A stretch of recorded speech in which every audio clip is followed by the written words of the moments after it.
From humble beginnings to Grammy-winning glory, Gregory Porter's life feels like it was written for the big screen. With his signature cap and velvet baritone voice, he didn't just rise to fame, he redefined what a modern jazz superstar could be. Today, Porter isn't only celebrated on the world's biggest stages, he's also enjoying a family life built on love and stability with his wife Victoria and their two sons in Bakersfield, California. But how did a boy who once dreamed of greatness turn into one of the most recognizable voices in jazz? What does his multi-million-dollar net worth really look like in 2025? And what's inside the mansion where this devoted husband, father, and global icon now calls home?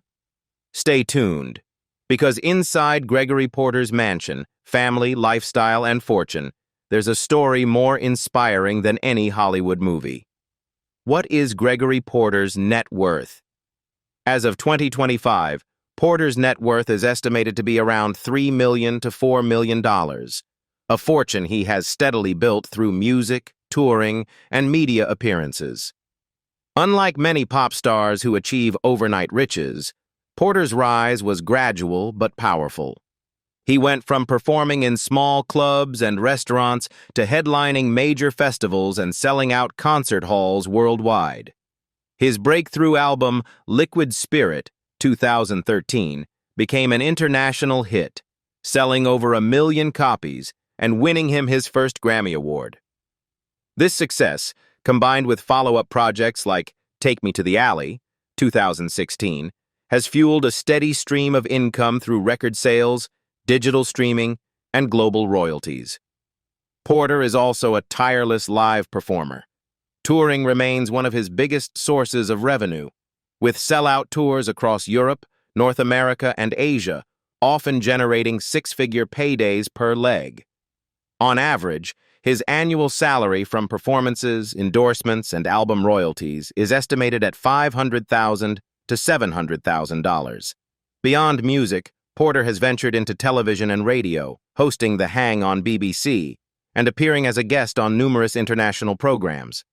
These projects not only expanded his audience but also added to his income.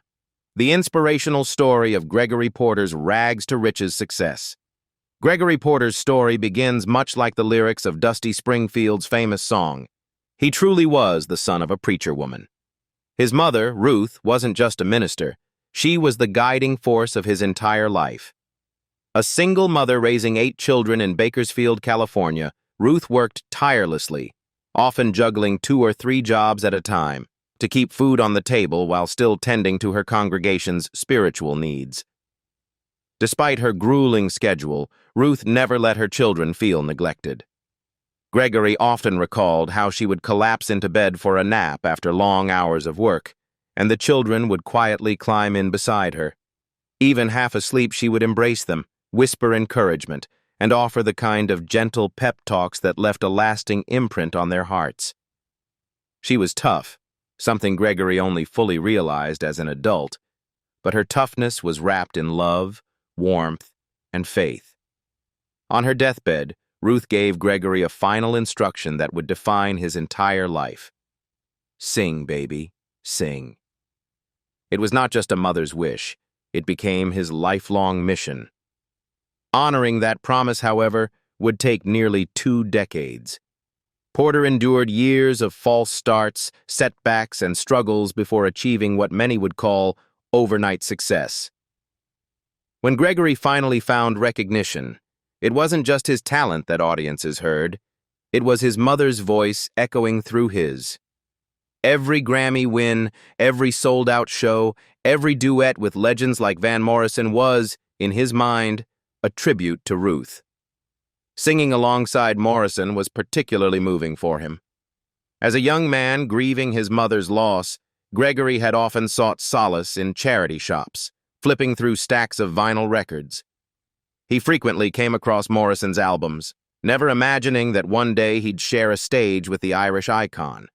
To Gregory, the moment felt like divine alignment, his mother's dying words intersecting with his own destiny.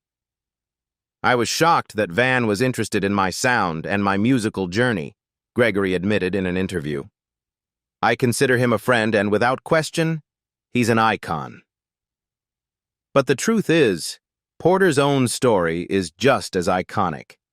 It's a genuine rags-to-riches tale, one that could easily inspire a Hollywood biopic, standing proudly alongside films like Rocketman or Bohemian Rhapsody.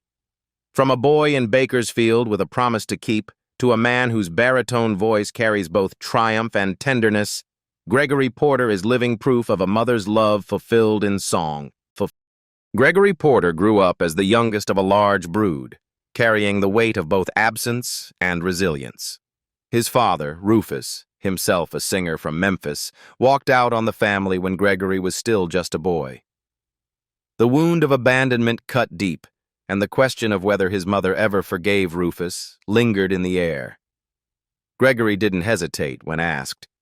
"No," he answered, the word sharp and followed by nervous laughter, as if even speaking it unearthed old scars. The subject of their father wasn't one the siblings dwelled on. "They are not really questions even the family has asked ourselves," Gregory admitted. "We've kind of just existed." So that's probably some inherited regret and pain. Ruth, his mother, was so strong in her dual role as both mother and father that the children often convinced themselves they didn't miss anyone. "But you do. Deep down you do," Gregory confessed, acknowledging the quiet ache of absence that never fully went away. His relationship with his father never had a chance to grow, and yet it still shocked Gregory that on Rufus's deathbed, he reached out to every child but him. "I haven't gotten over that. I haven't gotten over that. I haven't gotten over that," Gregory repeated, his voice heavy with emphasis. The rejection stung, a final reminder of the distance between them. Even in smaller ways, Gregory felt shortchanged by his father. "He would give my sister $5. He would give my brother $3, and he'd give me a couple of quarters," he recalled. To a boy, that imbalance was more than just money. It was a message. "I felt my level of importance and our level of connection was less than the others. Because I was so young when he left, he had no connection to me." The gaps in his father's life story became apparent only after his passing. At Rufus's memorial service, Gregory learned for the first time that his father had been a war veteran, something no one had ever told him while he was alive. The revelation inspired one of Gregory's most personal songs, "Dad Gone Thing," in which he poured out the contradictions of anger, disappointment, and reluctant gratitude. "So, the thing I do to make myself feel better about the whole thing is, I realize that I have his singing voice," Gregory explained. "He gave me something that I use every day, that is the center of me. It is the reason why you and I are talking. You didn't give me a doggone thing, a dadgone thing. The original lyric is, you didn't give me a goddamn thing but how to sing. And it's the very reason why we're talking, so I'm thankful." Still, beneath the forgiveness lies regret. Gregory sometimes wonders about the relationship they could have shared. "It's like, I could have been proud of you my whole life and you could have been proud of me," he reflected. He remembered his childhood triumphs, winning races, excelling in school, things Rufus might have cherished had he been there. But it was a missed opportunity because of this lack of engagement. And so, finding out about him, that he had all of these talents and skills after his life was over, is sweet and heartbreaking. Gregory Porter's childhood was already marked by the absence of a father, but life delivered him another cruel lesson, racism in its most vicious theatrical form. In what should have been the safety of California, he and his family awoke one night to the chilling sight of a burning cross planted in their front yard. Years later, Gregory could still recall every detail, not just of the fire, but of the craftsmanship behind the hate. "I was vexed by that," he admitted, because what haunted him most was how deliberate it all was. The cross wasn't hastily thrown together, it was carefully built. The wood was grooved and fitted, soaked in gasoline, wrapped in wire. "You guys took so long to do this," he reflected. "You came at 3 in the morning, dug a hole, put it in the ground, tamped the dirt around it, lit it on fire, in the danger of being seen or arrested. That's a lot of work just to bring pain. That night taught him that racism wasn't just ignorance, it was intention. By the time he finished high school, Gregory's path seemed set. A full athletic scholarship took him to San Diego State University, where his size and strength earned him a promising future in football. But a devastating shoulder injury ended that dream in an instant. Standing at a crossroads, it was the memory of his mother's voice, her final plea, that pulled him toward music. On her deathbed, Ruth Porter reminded her youngest son of the gift he had carried since singing in church as a boy. "Singing is the best thing you do," she told him softly. "Sing, baby, sing." For Gregory, those words were more than advice. They were a commandment. The license to try came from that conversation, he later explained. Keeping his promise to her became the compass that guided his life. Still, grief nearly silenced him. For nearly a year after her passing, Gregory couldn't sing at all. Depression weighed heavily, and he often wondered if the darkness would ever lift. What saved him was music itself, vinyl records of Nat King Cole and others he scavenged from charity shops, each song pulling him back toward life. "Music snatched me by the collar and pulled me up out of the depression," he said. Step by step, he rebuilt himself through jam sessions, writing, and eventually recording. His rich baritone and heartfelt lyrics struck a chord with audiences worldwide. By the 2000s, Gregory Porter had transformed into one of jazz's most important voices, winning back-to-back Grammys for Liquid Spirit in 2014 and Take Me to the Alley in 2017. Yet even with the accolades, he never claimed to have fully healed. "I think I'm on some healing journey," he confessed, framing his music as both personal therapy and a vessel to soothe others. As a songwriter, your charge is to say something that connects to a larger group, something they can't say themselves. And then there's the hat, the Kangol summer Spitfire cap that has become his trademark. It began as a way to cover facial scars from a childhood surgery when he was 7 or 8, but over time it became part of his identity. "This is my style. This is me. This is Gregory Porter," he said simply. From the ashes of pain, personal loss, racism, abandonment, he rose into a figure of global admiration, a man who sings because his mother told him to, because music saved him, and because, in his words, helping others heal is the truest measure of success. Rise to jazz stardom. In 2004, Gregory Porter packed up his life and moved to the Bedford-Stuyvesant neighborhood of Brooklyn with his brother Lloyd. The brothers weren't just looking for a place to live, they were building a dream. Lloyd opened a restaurant called Bread Sty, and Gregory worked there as a chef. But food wasn't the only thing he was serving. Between shifts, Porter would step out from the kitchen and perform, his smooth baritone filling the space with warmth and soul. Soon he began singing at other neighborhood venues like Sista's Place and Solomon's Porch, drawing in small but loyal crowds who recognized they were witnessing something special. His big break came when he moved on to St. Nick's Pub in Harlem, where he held down a weekly residency. Week after week, he honed his craft, refining his sound and gathering around him the musicians who would eventually become his touring band. Out of those intimate Harlem nights, Gregory Porter's future as a global jazz star began to take shape. His first major steps into recording came with 2 albums released on the Motema label in partnership with Membran Entertainment Group, Water in 2010 and Be Good in 2012. Both records introduced the world to his distinctive blend of jazz, gospel, and soul, but it was when he signed with Blue Note Records in 2013 that his career truly skyrocketed. That same year, Porter released his 3rd album, Liquid Spirit, produced by Brian Backus. The record was a sensation. Rarely does a jazz album cross over into mainstream success, but Liquid Spirit did just that. earning Porter the 2014 Grammy Award for Best Jazz Vocal Album. In the UK, it reached the top 10 on the charts and went on to be certified gold by the BPI, selling over 100,000 copies. The success kept building. In August 2014, he released a single, The In Crowd, and in May 2015, he performed As Time Goes By during the televised VE Day 70, a Party to Remember concert in London. His next album, Take Me to the Alley, arrived in 2016 and was hailed by critics. The Guardian's Alexis Petridis even named it Album of the Week.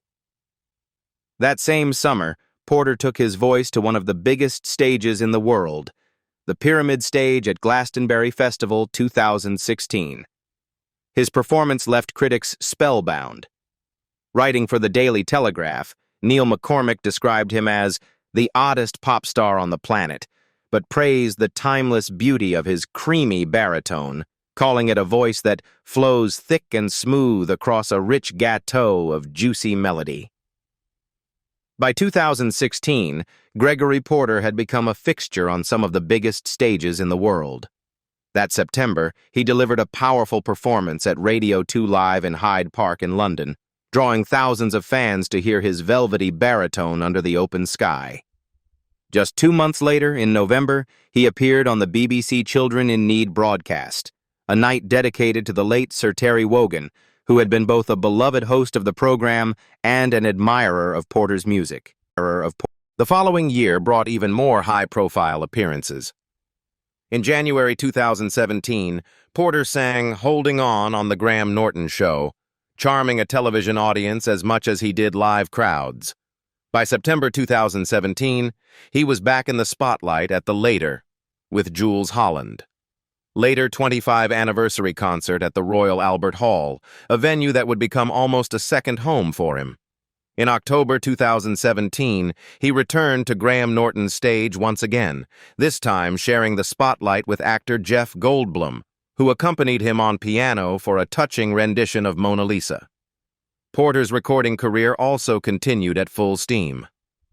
On August 28, 2020, he released his sixth studio album, All Rise, a project that reaffirmed his blend of gospel, jazz, and soul.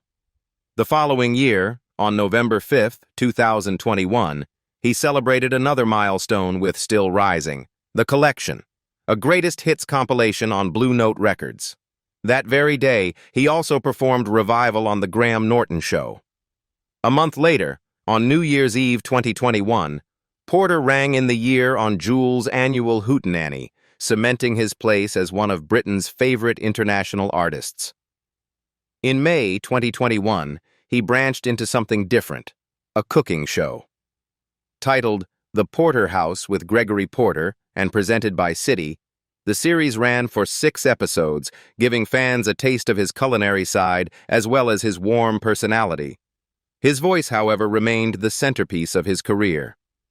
On June 2, 2022, Porter, joined by the London Community Gospel Choir, performed A Life Lived with Grace during the lighting of the Queen's Platinum Jubilee beacons, a historic and globally televised moment. He continued to experiment with collaborations, releasing Somebody on September 14, 2023, alongside electronic producer TSHA and pop star Ellie Goulding. Later that year, on December 13, 2023, he returned once more to the Royal Albert Hall for its cherished Christmas at the Royal Albert Hall program. Porter also kept his eyes on the road. In September 2024, he announced a 12-night UK tour set for April 2025, including a major stop at Manchester's brand-new Co-op Live Arena.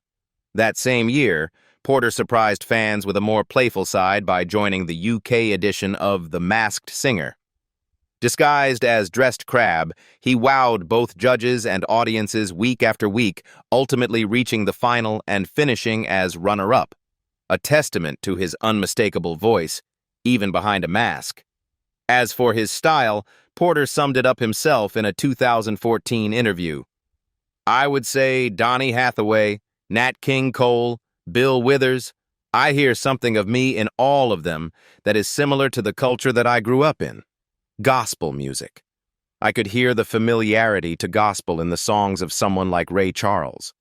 Just voices that influence my soul and are rooted in gospel music. Critical reception. From the very beginning of his recording career, Gregory Porter was embraced as a rare talent in modern jazz. His 2010 debut album, Water, released on the independent Motema label, announced his arrival in bold fashion. The record earned him a Grammy nomination for Best Jazz Vocal Album at the 53rd Annual Grammy Awards, an extraordinary achievement for a newcomer. Even then, critics sensed they were witnessing the rise of someone who could carry jazz into a new era. Porter wasn't just making waves in the studio. Before his recording success, he had already shown his versatility on stage, appearing as part of the original Broadway cast of It Ain't Nothin' But the Blues, where his warm baritone won over theater audiences. But it was with his second album, Be Good, 2012, that his artistry truly began to blossom. Filled largely with his own compositions, the record earned praise for both his songwriting and his singing. Tracks like Be Good, Lion Song, On My Way to Harlem, and Real Good Hands quickly became fan favorites. In fact, Real Good Hands earned him another Grammy nod, this time for Best Traditional R&B Performance at the 55th Annual Grammy Awards. The music press was nearly unanimous in its admiration. The BBC's Kevin Legendre hailed Porter's arrival, writing that Gregory Porter has a voice and musicality to be reckoned with. Meanwhile, the New York Times, reviewing his breakout Blue Note release Liquid Spirit, described him as a jazz singer of thrilling presence, a booming baritone with a gift for earthy refinement and soaring uplift. Of course, not every critic was unreservedly glowing. Michael G. Nastos of AllMusic, reviewing Water, noted moments where Porter's voice strained on certain hard bop numbers. Still, even in a mixed review, Nastos couldn't deny Porter's potential, declaring that he's right up there with Jose James as the next big male vocal jazz star. The consensus was clear. From his very first album, Gregory Porter had the voice, the presence, and the heart to become one of the defining jazz singers of his generation. Personal life. Personal. Away from the spotlight, Gregory Porter's life is grounded in family. He is married to his wife, Victoria, and together they are raising 2 sons. The Porters make their home in Bakersfield, California, where Gregory balances his demanding touring schedule with family life. But his personal journey has also been marked by loss. In May 2020, his older brother, Lloyd, who had once been Gregory's closest collaborator and business partner, passed away from complications related to COVID-19. The loss was a heavy blow, one that Gregory has spoken of with deep emotion, given the role Lloyd played in shaping both his career and his life. Of course, when most people think of Gregory Porter, they instantly picture his signature hat, a cross between a Kangol newsboy cap and a balaclava that covers his chin and ears. It has become as iconic as his velvet baritone voice, a defining part of his public image. When asked about it in a 2012 JazzWeekly.com interview, Porter was candid. "I've had some surgery on my skin, so this has been my look for a little while and will continue to be for a while longer. People recognize me by it now. It is what it is." A few years later, speaking with the Daily Telegraph in 2016, he went a step further, explaining that the look was partly inspired by childhood. He had received facial scars at the age of 7 or 8, though he preferred not to share the details of how they were sustained. Instead, he described how the cap had become both practical and personal. "I just saw it one day and said, I'm going to put this on, I like it." It was before the music career. The cap, officially a Kangol Summer Spitfire, has since become inseparable from his identity.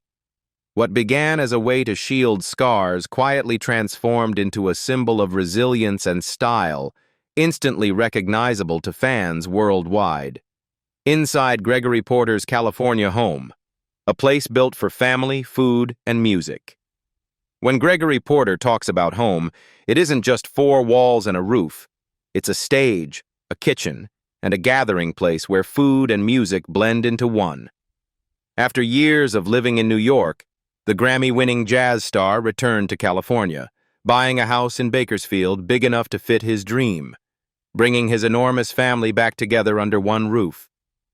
The property, estimated today at around $1.2 million, reflects Porter's personality: warm, inviting, and built for community. It's not flashy or Hollywood modern, but expansive and functional. The most striking feature is the great room and extended dining space, where he installed a massive custom-made table long enough to seat dozens at a time. For Porter, Christmas dinners aren't about 13 people, they're about 113. He turns his home into a banquet hall, with turkeys, rib roasts, salmon, ducks, lamb, and multiple ovens going at once, while his Russian-born wife, Victoria, prepares her traditional salads. The kitchen is the beating heart of the house.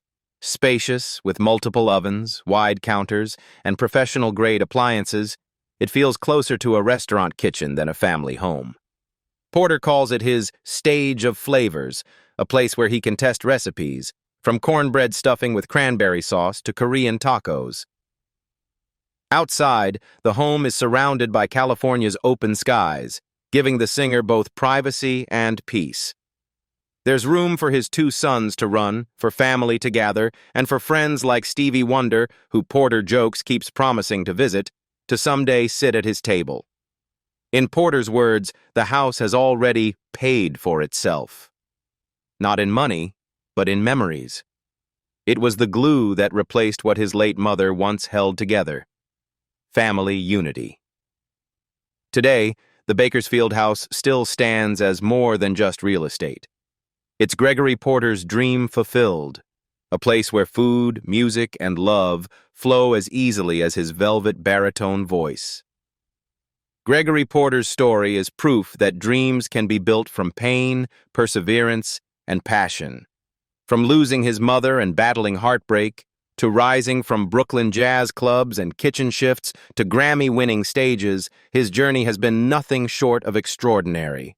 And now, sitting at the head of his long dinner table in California, surrounded by family and love, Gregory Porter has created the kind of life his mother always hoped for him. What do you think? Does his story inspire you to believe in second chances and never giving up? Share your thoughts in the comments below, and don't forget to like this video, subscribe to the channel, and hit the notification bell for more stories about the incredible lives of your favorite stars.